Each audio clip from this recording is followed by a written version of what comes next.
Hi everyone, in front of me I've got Redmi Note 14S and let me share with you how to reset app preferences on this device.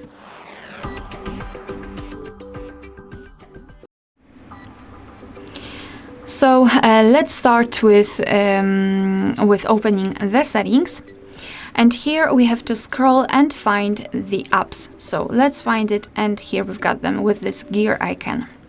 Then let's tap on Manage Apps, so the second option, and tap on the three dots icon in the right upper corner. Tap on Other Settings and enter Reset App Preferences.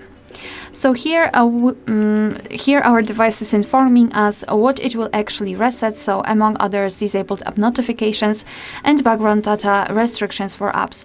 What's more, no worries, you won't lose any app data, so simply tap on Reset Apps and basically this is it. Alright, so that will be all. Thank you so much for watching. Please hit the subscribe button and leave the thumbs up.